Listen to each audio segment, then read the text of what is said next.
പരാതിയാണല്ലോ, നമുക്ക് ഒന്നിനും ടൈം കിട്ടുന്നില്ല. നമുക്ക് പഠിക്കാൻ ടൈം കിട്ടുന്നില്ല, ഹോംവർക്ക് ചെയ്യാൻ ടൈം കിട്ടുന്നില്ല, ക്ലാസ് കാണാൻ ടൈം കിട്ടുന്നില്ല, ഒന്നിനും ടൈമില്ല അല്ലേ? പക്ഷെ നമ്മൾ നോക്കുമ്പോൾ നമ്മളെക്കാളും വർക്കുള്ള ആൾക്കാർ ഇതൊക്കെ കറക്റ്റായിട്ട് ചെയ്യുന്നുണ്ടാകും. അതെന്താ അങ്ങനെ നമുക്ക് പറ്റുന്നത്? നമുക്കും ചെയ്യാൻ പറ്റും, നമുക്കാണെങ്കിലുള്ള ടൈം തൊട്ട് ചെയ്യാൻ പറ്റുന്നുമില്ല, അവർക്ക് നമ്മളെക്കാൾ അധികം വർക്ക് ഉണ്ടായിട്ട് അവരതൊക്കെ ചെയ്യുന്നുണ്ട്. നമ്മൾ തന്നെ നമ്മളുടെ ഫ്രണ്ട്സിനോട് ചോദിക്കും, നിനക്കത് എവിടുന്ന് എത്രത്തോളം സമയം കിട്ടുന്നത് അല്ലേ? അപ്പോൾ അതെന്താ, അവർക്ക് കുറച്ച് എക്സ്ട്രാ ടൈം കൊടുത്തു ആരെങ്കിലും, എന്നാൽ നിനക്ക് കുറച്ച് കൂടുതൽ വർക്ക് ഉള്ളല്ലേ, നീ ഇത് ചെയ്തോ എന്ന് പറഞ്ഞിട്ട് അവർക്ക് കുറച്ച് എക്സ്ട്രാ ടൈം ആരെയും കൊടുത്തോ? ഇല്ല. പക്ഷെ എന്താ, നമുക്കും അവർക്കും ഒക്കെ ആകെ ഉള്ളത് എന്താണ്, ഒരു ദിവസം 24 hours നമുക്കും അവർക്കും ഒക്കെ ഉള്ളത്. പക്ഷെ അവർ ആ സമയത്തിൽ ആവശ്യത്തിനുള്ള കാര്യങ്ങളൊക്കെ ചെയ്യുന്നു, നമുക്കതൊന്നും ചെയ്യാൻ സമയം കിട്ടുന്നില്ല. അതെന്തുകൊണ്ടായിരിക്കും നമുക്ക് കിട്ടാതെ? നിങ്ങൾ ആലോചിച്ചിട്ടുണ്ടോ എന്തുകൊണ്ടായിരിക്കും നമുക്ക് ഈ സമയം തികയാത്തതെന്ന്? ഒന്നുമല്ല, നമുക്ക് ടൈം മാനേജ് ചെയ്യാൻ അറിയില്ല. നമ്മൾക്ക് നമ്മളുടെ കയ്യിലുള്ള ഏറ്റവും ഇമ്പോർട്ടൻ്റ് ആയിട്ടുള്ളൊരു കാര്യമാണ് എന്തെന്ന് പറയുന്നത്, ടൈം എന്ന് പറഞ്ഞത്. വളരെ ഇമ്പോർട്ടൻ്റ് ആയിട്ടുള്ള, കാരണം നമ്മൾ എന്തൊക്കെ ചെയ്യാനാണെങ്കിലും നമുക്ക് ടൈം ഇല്ലെങ്കിൽ തീർന്നില്ലേ. കാരണം നമ്മളോട് തന്നെ പലരും പറയാറുണ്ട്, ഇതിപ്പോൾ നിങ്ങളുടെ ബെസ്റ്റ് ടൈമാണ്, ഇപ്പം നിങ്ങൾ ചെയ്തില്ലേ നിങ്ങൾക്ക് പിന്നെ ചെയ്യാൻ പറ്റില്ല അല്ലേ? സത്യമാണ്. കാരണം നമ്മളിപ്പോൾ ചെയ്യേണ്ട കാര്യങ്ങൾ നമ്മൾ ഇപ്പം തന്നെ ചെയ്യണം. അത്രയും ഇമ്പോർട്ടൻ്റ് ആയിട്ടുള്ള ഒരാളാണ് നമ്മളുടെ ആരെന്ന് പറയുന്നത്, ഈ ടൈം എന്ന് പറഞ്ഞാൽ. നമുക്ക് ഒരിക്കലും ഇപ്പം ഈ കടന്നു പോകുന്ന ഈ ടൈം നമുക്ക് പിന്നെ കിട്ടും. നാളെ വിചാരിക്കണോ, ഇന്നലത്തെ ടൈം കിട്ടുകയാണെങ്കിൽ എനിക്ക് കുറച്ചുകൂടി ചെയ്തിരിക്കാം, കുറച്ചുകൂടി ചെയ്ത് തീർക്കായിരുന്നു, അല്ലെങ്കിൽ എനിക്ക് അതുകൂടെ പഠിക്കായിരുന്നു. അല്ലെങ്കിൽ എക്സാമിന് നമ്മൾ വിചാരിക്കുക, കുറച്ചുകൂടി നമ്മൾ എക്സാമിനാണല്ലോ ഈ ടൈം ഏറ്റവും കൂടുതൽ നമുക്ക് ഓർമ്മ വരിക, കുറച്ചുകൂടി ടൈം കിട്ടുകയാണെങ്കിൽ ഇതും കൂടി എഴുതി തീർക്കായിരുന്നു. നമുക്ക് എന്താ അത് പറ്റുന്നത്? നമുക്ക് ആ ടൈം മാനേജ് ചെയ്യാൻ അറിയില്ല. നമ്മൾ എക്സാമിന് ആ ഒരു 2 hours നമുക്ക് ആ ടൈം മാനേജ് ചെയ്ത് ആൻസേഴ്സ് എഴുതാൻ പറ്റുന്നില്ല. നമ്മൾ പഠിക്കുന്ന സമയത്ത് 2 hours ആണെങ്കിൽ ആ 2 hours ആ ടൈം യൂസ്ഫുള്ളായിട്ട് നമുക്ക് ചെയ്യാൻ പറ്റുന്നില്ല. അപ്പം നമുക്ക് ടൈം മാനേജ്മെൻറ്റിൽ എന്തോ പ്രശ്നമുണ്ട്. അതുകൊണ്ടാണ് നമുക്ക് കിട്ടുന്ന 24 hours നമുക്ക് എന്ത് ചെയ്യാൻ പറ്റുന്നില്ല, മര്യാദയ്ക്ക് ഉപയോഗിക്കാൻ പറ്റുന്നില്ല. അങ്ങനെ ആയത് കാരണം നമുക്ക് എന്ത് പറ്റുന്നില്ല, നമുക്ക് നമ്മുടെ വർക്കൊന്നും തീരണില്ല, അതൊക്കെ പെൻഡിങ് ആയി കിടക്കുകയാണ്. അപ്പം നമ്മളുടെ കയ്യിൽ എന്തോ ഒരു പ്രശ്നമുണ്ട്. അവർക്കത് ചെയ്യാൻ പറ്റുന്നുണ്ട്, നമുക്കത് പറ്റുന്നില്ല എന്നുണ്ടെങ്കിൽ നമ്മൾ ടൈം മാനേജ് ചെയ്യുന്നതിലാണ് എവിടെയോ പ്രശ്നം. അല്ലാതെ നമുക്ക് പഠിക്കാൻ പറ്റായിട്ടോ, നമുക്ക് കപ്പാസിറ്റി ഇല്ലായിട്ടോ, പൊട്ടൻഷ്യൽ ഇല്ലായിട്ടോ, നമുക്കതിനുള്ള സാഹചര്യം ഇല്ലായിട്ടോ ഒന്നുമല്ല. നമ്മൾക്ക് കിട്ടുന്ന റിസോഴ്സ്, ആ ഒരു ടൈം നമ്മൾ എഫക്റ്റീവായിട്ട് യൂസ് ചെയ്യുന്നില്ല. അപ്പോൾ എങ്ങനെ നമുക്ക് ഈ ടൈം മാനേജ് ചെയ്യാം, അത് നമുക്ക് അറിയണം. അത് വളരെ ഇമ്പോർട്ടൻ്റ് ആണ് നിങ്ങളുടെ ഇനിയുള്ള എല്ലാ ലൈഫിലും. നമുക്കിനിയിപ്പോൾ പോകെ എന്താ, നമ്മളിപ്പോൾ വിചാരിക്കും നമുക്കാണ് ഏറ്റവും കൂടുതൽ വർക്കെന്ന്. അല്ല, നമ്മളെക്കാളും ബിസി ആയിട്ടുള്ള ആൾക്കാരും കുറേ വർക്കുള്ളവരൊക്കെ ഉണ്ട്. അവരൊക്കെ അത് ചെയ്യുന്നത് എന്തുകൊണ്ടാണ്, അത് അവർ എഫക്റ്റീവായിട്ട് ആ ടൈം എന്ത് ചെയ്യുന്നു, അവരത് യൂസ് ചെയ്യുന്നു. അപ്പോൾ നമ്മൾ എന്ത് ചെയ്യണം, ടൈം മാനേജ് ചെയ്യാൻ പഠിക്കണം, വിച്ച് ഈസ് വെരി ഇമ്പോർട്ടൻറ്റ്. അപ്പോൾ നമുക്ക് ആകെയുള്ള ഈ ഒരു 24 hour ടൈം, ഓക്കെ, ഈ ഒരു 24 hour ടൈം നമുക്ക് എങ്ങനെ യൂസ് ചെയ്യാം, അതാണ് നമ്മൾ നോക്കാൻ പോകുന്നത്. അപ്പോൾ ഈ ടൈം മാനേജ്മെൻറ്റ് പഠിച്ചാൽ തന്നെ നിങ്ങൾക്ക് ഒരുപാട് കാര്യങ്ങൾ ചെയ്യാനും പറ്റും, അത് എഫക്റ്റീവായിട്ട് യൂസ് ചെയ്യാനും പറ്റും. അപ്പോൾ ഫസ്റ്റ് അതിന് വേണ്ടി നമ്മൾ ചെയ്യേണ്ടത് എന്താണ്, പ്ലാൻ യുവർ ഡേ. ഓക്കെ, നമ്മളുടെ ഡേ നമ്മളൊന്ന് അങ്ങോട്ട് പ്ലാൻ ചെയ്യാം. നമ്മൾ എന്തൊക്കെയാണോ ചെയ്യാൻ പോകുന്നത് ആ കാര്യങ്ങൾ നമ്മൾ പ്ലാൻ ചെയ്യാം. ഓക്കെ, അങ്ങനെ പ്ലാൻ ചെയ്യുമ്പോൾ തന്നെ എന്താണ്, നമുക്ക് ഒരുപാട് സമയം അവിടെ സേവ് ചെയ്യാം. മറ്റേതെന്താ സംഭവിക്കാം, ഇന്ന് ഞാൻ ഇരിക്കുകയാണ്, ഇന്ന് എനിക്കിത് പഠിക്കണം എന്ന് ഞാൻ ഫിസിക്സിൻ്റെ ബുക്ക് എടുത്തു. ഫിസിക്സിൻ്റെ ബുക്ക് എടുത്തപ്പോൾ ഫിസിക്സിൻ്റെ നോട്ട് എൻ്റെ കയ്യിലില്ല, അത് ക്ലാസ് കുറച്ചുകൂടി ബാക്കിയുണ്ട്, എന്നാൽ വേണ്ട ഞാൻ ബയോളജി എടുക്കാം. ബയോളജി എടുക്കുമ്പോൾ എന്താ ഉണ്ടാവുക, ബയോളജിയുടെ നോട്ട് കംപ്ലീറ്റ് ചെയ്തിട്ടില്ല, അത് പഠിക്കാൻ പറ്റില്ല, അത് ക്ലാസ്സിൽ നിന്നല്ല ബാക്കി കണ്ടിട്ടില്ല, എന്നാൽ പിന്നെ മാത്സ് എടുക്കാം. അതിനാകുമ്പോൾ അതിനും കുറേ പ്രശ്നം, ഫിസിക്സ് എടുക്കാം, അങ്ങനെ കെമിസ്ട്രി എടുക്കാം എന്ന് പറഞ്ഞ് മാറി കളിക്കും. അപ്പം നമ്മളുടെ ടൈം അവിടെ എത്ര പോയി അല്ലേ, നമ്മൾ എത്രയും പ്രഷ്യസ് ആയിട്ടുള്ള ടൈമല്ലേ അവിടെ പോയിക്കൊണ്ടിരിക്കണേ. അപ്പോൾ അങ്ങനെ ഒരു വഴി അങ്ങനെ ഒരു ചാൻസ് ഉണ്ടാവാതിരിക്കണം അല്ലേ. അപ്പോൾ അങ്ങനെ ഉണ്ടാവാതിരിക്കണമെങ്കിൽ നമ്മൾ എന്ത് ചെയ്യണം, ഏറ്റവും ബെസ്റ്റായിട്ട് നമ്മൾ പ്ലാൻ ചെയ്യണം. ഓക്കെ, പ്ലാൻ ചെയ്യുമ്പോൾ എന്ത് ചെയ്യാം, നമ്മളൊരു ലിസ്റ്റ് ഉണ്ടാക്കാം. ഇപ്പോൾ എന്തൊക്കെയാണ് ഞാൻ നാളെ ശരിക്കും പഠിക്കാൻ പോകുന്നത്, എനിക്ക് ഏറ്റവും അർജൻറ്റായിട്ട് പഠിക്കേണ്ടത് എന്താണ്, അല്ലെങ്കിൽ എനിക്ക് ഏത് ചാപ്റ്ററാണ് അല്ലെങ്കിൽ ഏത് സബ്ജക്റ്റിലാണ് ഞാൻ വീക്ക്, അതിന് നമ്മൾ കുറച്ചുകൂടി ടൈം കൊടുക്കണം. അങ്ങനെ നമ്മൾ കറക്റ്റായിട്ട് പ്ലാൻ ചെയ്യണം. ഇനി നമുക്ക് ഈസി ആയിട്ട് നമുക്ക് ഇഷ്ടമുള്ള സബ്ജക്റ്റ് പഠിക്കാൻ നമുക്ക് നല്ല ഇൻട്രസ്റ്റ് ആയിരിക്കില്ലേ, അത് തന്നെ നമ്മൾ വീണ്ടും പഠിച്ചുകൊണ്ടിരിക്കും. പക്ഷേ വീക്കായിട്ടുള്ള സബ്ജക്റ്റോ അത് അവിടെ തന്നെ കിടക്കും. അപ്പോൾ അങ്ങനെ ഉണ്ടാവാൻ പാടില്ല. നമ്മൾ പ്ലാൻ ചെയ്യുമ്പോൾ ശ്രദ്ധിക്കേണ്ടത്, വീക്കായിട്ടുള്ള ടോപ്പിക്കിന് കുറച്ചധികം ടൈം കൊടുക്കുക, എന്നാലേ അത് ഇമ്പ്രൂവ് ആയിട്ട് വരുള്ളൂ. അല്ലാതെ ഈസി ആയത് പിന്നെയും ചെയ്യുന്നതുകൊണ്ട് നമ്മൾ ഭയങ്കര സ്മാർട്ടാണെന്ന് വിചാരിക്കരുത്. നമ്മൾ വീക്കായിട്ടുള്ളത് നമുക്കെല്ലാം അറിയാം, നമ്മളുടെ പൊട്ടൻഷ്യലും കാര്യങ്ങളൊക്കെ. അപ്പോൾ അത് നമ്മൾ നോക്കുക, അതിനനുസരിച്ച് പ്ലാൻ ചെയ്യാം. ഓക്കെ, പിന്നെ എന്താ ചെയ്യാനുള്ളത്? Set goals. നമ്മൾ നാളെ ഇത് പഠിക്കും, ഓക്കെ, നാളെ ഞാൻ ഇതാണ്. അപ്പോൾ നമ്മൾ തീരുമാനിച്ചു, ബുക്കും കാര്യങ്ങളൊക്കെ ഉണ്ട്, ഇതാണ് എനിക്ക് തീർക്കാനുള്ളത്, ഇത് ഞാൻ ഇന്ന് പഠിക്കുന്നതാണ്. നമ്മൾ ഗോള് സെറ്റ് ചെയ്യാം. ഗോള് സെറ്റ് ചെയ്യുമ്പോൾ ശ്രദ്ധിക്കേണ്ടത്, നമുക്ക് അച്ചീവ് ചെയ്യാൻ പറ്റുന്ന ഗോള് സെറ്റ് ചെയ്യണം. നിങ്ങൾ വിചാരിക്കുകയാണ് നാളെ രാവിലെ വരെയുള്ള ടൈമിൽ ഞാൻ ബയോളജി ഒരു 3 ചാപ്റ്റർ പഠിക്കും, ഉച്ചക്ക് ഭക്ഷണവും കഴിച്ച് ഞാനൊരു 2 ചാപ്റ്റർ ഫിസിക്സ്, പിന്നെ ഒരു 5 ചാപ്റ്റർ കെമിസ്ട്രി, അങ്ങനെ ഫുൾ ഡേ ഞാൻ പഠിക്കും. അങ്ങനെ അങ്ങോട്ട് വിചാരിക്കുന്നത് നമുക്ക് വളരെ മണ്ടത്തരായിരിക്കും. കാരണം എന്താണ്, അത് ആർക്കും അച്ചീവ് ചെയ്യാം, ആർക്കും നല്ല റിവിഷനൊക്കെയാണെങ്കിൽ ഓക്കെ. അല്ലാതെ നമ്മൾ പഠിക്കാനിരിക്കുമ്പോൾ നമ്മൾ ആദ്യമായിട്ടാണ് ഫ്രഷ് ആയിട്ടാണ് അത് പഠിക്കുന്നതെങ്കിൽ അത് നമുക്ക് പോസിബിൾ അല്ല, അല്ലേ? നമ്മൾ ഫ്രഷായിട്ട് ആദ്യമായിട്ട് പഠിക്കാൻ പോകുന്നൊരു കാര്യം ഒരു ദിവസം 5-6 ചാപ്റ്റേഴ്സ് നമ്മൾ തീർക്കുമെന്ന് പറഞ്ഞാൽ പോസിബിൾ അല്ല. അപ്പോൾ എന്താണ്, അപ്പോൾ നമ്മൾ അങ്ങനെയൊക്കെ പ്ലാൻ ചെയ്തു, പിറ്റേന്ന് നമ്മൾക്ക് നോക്കുമ്പോൾ അത് പറ്റുന്നില്ല, രാവിലെ ആയിട്ടും ഫസ്റ്റ് ചാപ്റ്റർ പോലും കഴിഞ്ഞിട്ടില്ല എന്നുണ്ടെങ്കിൽ എന്തായി? നമ്മളുടെ പ്ലാൻ ഫെയിലായി. നമ്മളുടെ പ്ലാൻ ഫെയിലാകുമ്പോൾ എന്താ സംഭവിക്കുക? നമ്മളുടെ പ്ലാൻ ഫെയിലായി കഴിഞ്ഞാൽ വയ്ക്കും ഈ പ്ലാനിങ് ഒന്നും വർക്ക് ആവില്ല, ഇതൊന്നും നമുക്ക് പറ്റണ പണിയല്ല എന്ന് പറഞ്ഞ് അവിടെ സ്റ്റോപ്പ് ചെയ്യും. അപ്പോൾ അങ്ങനെ ഉണ്ടാവരുത്. നമുക്ക് അച്ചീവ് ചെയ്യാൻ പറ്റുന്ന ഗോൾസ്, അല്ലേ? അപ്പോൾ നമുക്കറിയാം ഈ ടോപ്പിക്ക് നമുക്ക് കുറച്ച് ടഫാണ്, അപ്പോൾ അതിന് നമ്മൾ കുറച്ച് കൂടുതൽ ടൈം കൊടുത്തു, ഞാൻ ഈ ഒരു ടോപ്പിക്ക് നാളെ ഇത്രയും സമയത്തിനുള്ളിൽ പഠിക്കും, അങ്ങനെ പ്ലാൻ ചെയ്യാം. അപ്പോൾ നമ്മളത് ചെയ്ത് കഴിഞ്ഞാൽ യെസ്, കോൺഫിഡൻ്റായി ഞാനിത് പഠിച്ചു എന്ന് നമുക്ക് ഭയങ്കര സന്തോഷം വരും. നമുക്ക് ആ ടൈം എഫക്റ്റീവായിട്ട് യൂസ് ചെയ്യാനും പറ്റും. പിന്നെ നമ്മൾ എന്താ ചെയ്യുക, അതേ ടോപ്പിക്ക് തന്നെ പഠിക്കുന്നത് നമുക്ക് ബോറടി ആണെങ്കിൽ ടോപ്പിക്ക് മാറ്റി പഠിക്കാം. ഓക്കെ, അപ്പോൾ നമ്മൾ അങ്ങനെ ആദ്യം എന്ത് ചെയ്യണം? നമുക്ക് ആദ്യം ഒരു ലിസ്റ്റ് ഉണ്ടാവണം. ഇപ്പോൾ രാവിലത്തെ ടൈമിൽ നിങ്ങളത് ചെയ്ത് കഴിഞ്ഞാൽ എന്താ ചെയ്യുക? അത് ടിക്ക് ഇടുക. അത് ആ ടിക്ക് കാണുമ്പോൾ വളരെ സന്തോഷമായിരിക്കും, ഞാനത് ചെയ്ത് കഴിഞ്ഞു, എൻ്റെ പ്ലാൻ വർക്കൗട്ടായി, അങ്ങനെ ഒരു സമാധാനം നമുക്ക് കിട്ടും. ആ സമാധാനം നമുക്ക് അടുത്തത് പഠിക്കാനുള്ള ബൂസ്റ്റാണ്, എനർജിയാണ്. ഓക്കെ, അപ്പോൾ അങ്ങനെ കാര്യങ്ങൾ ചെയ്യാം. സോ ഏറ്റവും ഇമ്പോർട്ടൻ്റ് ആയിട്ട് നിങ്ങൾ ചെയ്യാൻ പോകുന്ന കാര്യം പ്ലാൻ ചെയ്യുക. പ്ലാൻ ചെയ്ത് അതിനൊരു ചെക്ക് ലിസ്റ്റ് ഉണ്ടാക്കുക, എന്തൊക്കെയാണ് ചെയ്യാൻ പോകുന്നതെന്നുള്ളത്. അച്ചീവബിൾ ആയിട്ടുള്ള ഗോൾസ് കൂടി സെറ്റ് ചെയ്യാം.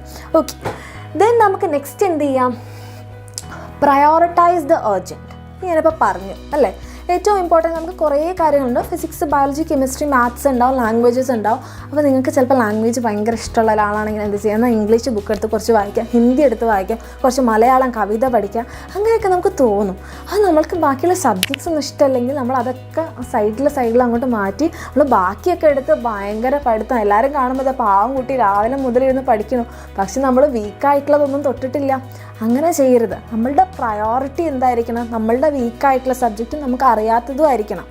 അറിയുന്നത് വീണ്ടും പഠിക്കാൻ ഈസിയാണ്, പക്ഷെ അറിയാത്തത് പഠിച്ചെടുക്കാനാണ് ബുദ്ധിമുട്ട്, അല്ലേ? അപ്പോൾ അതേപോലെ തന്നെ നിങ്ങൾക്ക് ഏതാണോ ഏറ്റവും ഇമ്പോർട്ടൻ്റ് ആയിട്ടുള്ളത് അത് പഠിക്കുക. അപ്പോൾ ലിസ്റ്റ് ഉണ്ടാക്കുമ്പോൾ അല്ലെ പ്ലാൻ ചെയ്യുമ്പോൾ അതുകൂടി ഇൻക്ലൂഡ് ചെയ്യുക. എന്താണ്? പ്രയോറിറ്റി ലിസ്റ്റ് ഉണ്ടാക്കുക. ഏറ്റവും ഇമ്പോർട്ടൻ്റ് ആയിട്ട് ചെയ്യണം. നിങ്ങൾ ഏറ്റവും ഫ്രഷ് ആയിരിക്കുന്ന എപ്പോഴാണ്? മോർണിംഗ് ടൈമിലാണല്ലേ? നമ്മൾ ഉറങ്ങുകയൊക്കെ ചെയ്തു നമ്മൾ ഫ്രഷ് ആയിട്ട് എഴുന്നേറ്റ് വരുമ്പോൾ ഏറ്റവും നമുക്ക് ബുദ്ധിമുട്ടുള്ളത് പഠിക്കുക. അത് നമുക്ക് ഈസി ആയിട്ട് ആ സമയത്ത് മനസ്സിലാക്കാൻ പറ്റും. പിന്നെ പോകെ എന്താണ്, നമുക്ക് ഈസി ആയിട്ടുള്ള സബ്ജക്ട്സ് പഠിച്ചാലും പ്രശ്നമില്ല. പക്ഷേ ഏറ്റവും കൂടുതൽ കോൺസെൻട്രേഷൻ വേണ്ടത് ഏതിലാണ്? വീക്ക് സബ്ജക്ട്സിലാണെങ്കിൽ ടഫ് സബ്ജക്ട്സിലാണ്. അപ്പോൾ അത് ഏറ്റവും ഫസ്റ്റ് പഠിക്കാം. ഓക്കെ, പിന്നെ നമുക്ക് എന്ത് ചെയ്യാം? Set A time limit. നമ്മൾ ഇത്ര സമയം വയ്ക്കാം, നാളെ ഞാൻ ബയോളജി പഠിക്കും, നാളെ ഞാൻ ഫിസിക്സ് പഠിക്കും, നാളെ ഞാൻ കെമിസ്ട്രി പഠിക്കും എന്നങ്ങോട്ട് വിചാരിക്കാം. അപ്പോൾ നാളെ എന്താവും? ഇതൊരു ടൈം ലിമിറ്റ് ഇല്ലാതെ ഇതൊക്കെ പഠിക്കണം. രാവിലെ ആയിട്ടും എവിടെ എത്തിയിട്ടില്ല, ഉച്ചയായിട്ടും ഒന്നും ആയിട്ടില്ല, അല്ലേ? നമ്മളിങ്ങനെ സമയം ഉണ്ടല്ലോ പഠിക്കുക അങ്ങനെയല്ല. നമ്മൾ എന്ത് ചെയ്യണം? ഒരു ടൈം ലിമിറ്റ് സെറ്റ് ചെയ്യും. ഇത്ര മണിക്കൂർ കൊണ്ട് ഞാനിത് പഠിക്കും. അപ്പോൾ നമ്മളുടെ മനസ്സിലൊരു ഡെഡ് ലൈൻ ഉണ്ട്, ഇതുകൊണ്ട് ഇത് പഠിക്കണം, അല്ലേ? ഇതുകൊണ്ട് ഇത് ഞാൻ പഠിച്ചു തീർത്താലേ എനിക്ക് അടുത്തത് പറ്റുള്ളൂ. അങ്ങനെ ഒരു ടൈം ലിമിറ്റ് സെറ്റ് ചെയ്യാം. ആ ടൈം ലിമിറ്റ് സെറ്റ് ചെയ്ത് വെറുതെ ഇരിക്കാതെ മാത്രമല്ല, കറക്റ്റ് ടൈമിൽ അത് സ്റ്റാർട്ട് ചെയ്യാം. ഞാൻ ഇന്നൊരു 6 മണിക്ക് പഠിക്കാൻ തുടങ്ങുമെന്ന് പറഞ്ഞു കഴിഞ്ഞാൽ ഇന്നലത്തെ ഉറക്കം ശരിയായില്ല, കുറച്ചുകൂടി ഉറങ്ങാം, അങ്ങനെ വിചാരിക്കരുത്. 6 മണിക്ക് സ്റ്റാർട്ട് ചെയ്യുന്നു പറഞ്ഞാൽ 6 മണിക്ക് നമ്മളുടെ പ്ലാൻ 6 മണിക്കാണ് സ്റ്റാർട്ട് ചെയ്യുന്നതെന്നുണ്ടെങ്കിൽ നമ്മൾ 6 മണിക്ക് പഠിക്കാൻ തുടങ്ങിയിരിക്കണം. ഓക്കെ, ഒരു മണിക്കൂർ നമ്മൾ പഠിക്കാൻ, അത്രയാണ് നമ്മൾ ലിമിറ്റ് വെച്ചെങ്കിൽ ആ സമയത്ത് പഠിപ്പ് നിർത്തും. ഇപ്പോൾ ഒരു 7:30 വരെ ഞാൻ പഠിച്ചു, 7:30 വരെ ഞാൻ പഠിച്ചു, ബ്രേക്ക്ഫാസ്റ്റ് കഴിച്ചു. അടുത്ത നമ്മളുടെ പ്ലാൻ എന്താണ്? അതേപോലെ സ്റ്റാർട്ട് ചെയ്യണം. തലേന്നേ പ്ലാൻ ചെയ്തു, ഞാൻ 6 മണിക്ക് പഠിക്കും, അതാക്കും ഇതാക്കും എന്നൊക്കെ പ്ലാൻ ചെയ്ത് കഴിഞ്ഞിട്ട് പിറ്റേന്ന് രാവിലെ അമ്മ വിളിക്കുകയാണോ, എഴുന്നേക്ക് മോനെ മോളെ എന്നൊക്കെ വിളിക്കും. അമ്മ കുറച്ച് കഴിഞ്ഞിട്ട് എഴുന്നേക്കാൻ, എനിക്ക് ഉറക്കം തീർന്നില്ല, അല്ല, നമ്മളെല്ലാവരും പറയുന്നൊരു ഡയലോഗാണ്. പക്ഷേ അത് നമുക്കിനി പറയണ്ട. നമ്മൾക്ക് എന്ത് ചെയ്യണം? ടൈം മാനേജ്മെൻറ്റാണ് നമ്മൾ പഠിക്കണേ. 6 മണി എന്ന് പറഞ്ഞാൽ 6 മണിയായിരിക്കണം. ആ കറക്റ്റ് ടൈമിന് എഴുന്നേൽക്കണം, പഠിച്ചിരിക്കണം. ഓക്കെ, പ്ലാനിങ് മാത്രമായപ്പോൾ അത് വർക്കൗട്ട് ചെയ്യുകയോടെ ചെയ്യണം. Then do your work. Okay, നമ്മൾ ബിയോണ്ട് ടൈം, നമ്മൾ കറക്റ്റ് ടൈം പ്ലാൻ ചെയ്തു, കറക്റ്റ് ഡെഡ് ലൈൻ വെച്ചു, ആ ഒരു ടൈമിന് എണീറ്റ് ടേബിളിൻ്റെ മുന്നിൽ ഇരുന്നിട്ട് ഇങ്ങനെ ഉറക്കം തോന്നാം, വർക്കൊന്നും ചെയ്യാണ്ട്. അല്ലെങ്കിൽ ഇങ്ങനെ ആലോചിക്കുക വേറെ എന്താണ് ഇനിയിപ്പോൾ ഉള്ളതെന്ന് ആലോചിച്ച്, അല്ലെങ്കിൽ നിങ്ങളൊരു വിൻഡോടൊക്കെ എടുത്താണെങ്കിൽ പുറത്തോട്ടേക്ക് നോക്കിയിരുന്ന കിളികളുണ്ടോ, ഇലകൾ ആടുന്നുണ്ടോ, മഴ പെയ്യുന്നുണ്ടോ, ഇതൊക്കെ നോക്കിയിരുന്നാൽ മതിയാവുമോ? അത് മതിയാവില്ല. നമ്മൾ എന്തിനു വേണ്ടിയിട്ടാണ് ഈ പ്ലാൻ ചെയ്തത്? എന്തിനു വേണ്ടിയിട്ടാണ് ഈ ടൈം സെറ്റ് ചെയ്തത്? നമ്മൾ വർക്ക് ചെയ്യാൻ വേണ്ടിയിട്ടാണ്. അത് നന്നായിട്ട് ചെയ്യുക, ആ ഒരു വർക്ക് ചെയ്യുക. ആ വർക്ക് ചെയ്യാൻ വേണ്ടിയിട്ടല്ലേ എഴുന്നേറ്റത്, അതിനല്ലേ പ്ലാൻ ചെയ്തത്, അതങ്ങോട്ട് ചെയ്യാം. ഓക്കെ, അപ്പോൾ അത് ഏറ്റവും ഇമ്പോർട്ടൻ്റ് ആണ്. ഇതൊക്കെ നമ്മൾ കണ്ടിന്യൂസ് ആയിട്ട് വരേണ്ട കാര്യങ്ങളാണ്. So do your work. Okay, പിന്നെ നമ്മൾ എന്താ ശ്രദ്ധിക്കേണ്ടത്? Take breaks between task and refresh your mind. Refresh your mind ഇവിടെ കട്ടായിപ്പോയി, പക്ഷേ റിഫ്രഷ് യുവർ മൈൻഡ് നമ്മൾ നേരത്തെ പറഞ്ഞതാണല്ലോ. എന്ത് ചെയ്യണം? ഓരോ ടാസ്കിൻ്റെ ഇടയിൽ ഒരു കുഞ്ഞു ബ്രേക്ക് എടുക്കുക. നമ്മളുടെ മൈൻഡ് എന്ത് ചെയ്യുക? മൈൻഡ് ഒന്ന് ഫ്രഷ് ആക്കുക. നമ്മളുടെ ബോഡിക്ക് എന്ത് വേണം? ഫ്രഷ് എയർ വേണം. നിങ്ങളൊരു റൂമിലിരുന്ന് ഇങ്ങനെ ഭയങ്കര ഡിപ്രസ്ഡ് ആയിട്ടൊന്നും ഇരുന്ന് പഠിക്കേണ്ട കാര്യമില്ല. നമ്മൾ പഠിച്ചുകൊണ്ടിരിക്കുമ്പോൾ എന്ത് വേണം? നമ്മളുടെ മൈൻഡ് റിഫ്രഷ്ഡ് ആവണം, ബോഡി റിഫ്രഷ്ഡ് ആവണം, ബ്രെയിൻ റിഫ്രഷ്ഡ് ആവണം. അപ്പോൾ അതിന് വേണ്ടി കുറച്ച് പുറത്തേക്ക് ഇറങ്ങാണ്ട് ഫ്രഷ് എയർ ഒക്കെ എടുക്കുക, എല്ലാവരുമായിട്ടൊന്ന് സംസാരിച്ച് ആ വഴിക്ക് അങ്ങ് പോവരുത്, തിരിച്ചു വരിക, വീണ്ടും പഠിക്കുക. ഓക്കെ, അപ്പോൾ നമ്മളുടെ ബോഡിക്ക് നല്ല മൈൻഡിനൊക്കെ ഒരു ബ്രേക്ക് കൊടുക്കുക. ഒന്ന് റിഫ്രഷ്ഡ് ആയിട്ട് പഠിക്കാൻ വരുമ്പോൾ നമ്മൾ ആ ഇരുന്ന് പഠിക്കുന്നതിനേക്കാളും കുറച്ചുകൂടി ഫാസ്റ്റായിട്ട് നമുക്ക് പഠിക്കാൻ പറ്റും. അപ്പോൾ ബ്രേക്സ് എടുക്കുക. ദെൻ നമുക്ക് എന്ത് ചെയ്യാം? വളരെ ഇമ്പോർട്ടൻ്റ് ആയിട്ടുള്ളൊരു കാര്യം, നമ്മൾ എന്ത് ചെയ്താലും ഈ 3 കാര്യങ്ങൾ ചെയ്തിട്ടില്ലെങ്കിൽ പോയി. ഓക്കെ, എലിമിനേറ്റ് ഡിസ്ട്രാക്ഷൻസ് അല്ലെങ്കിൽ ഇൻട്രപ്ഷൻസ്.